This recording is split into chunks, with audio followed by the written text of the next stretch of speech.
unul din lucruri de bază pe care pot să mă consider că sunt maestru este aceea de a crea blendurile de cafea. Blenduri create de mine sunt multe, dar cel mai apreciat este Prezze de Bari.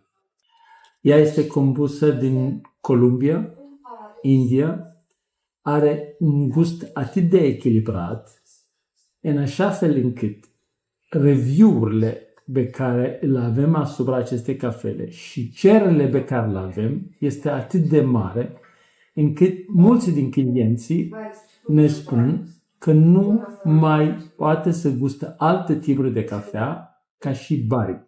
Și eu întreb, de ce? Ce este deosebit? Răspunsul de 99% este cea mai echilibrată cafea. N-are aciditate foarte intensă, nu are amarul deranjant și este dulce, dulce, dulce. Blendul Prezze de Bari, vă recomand.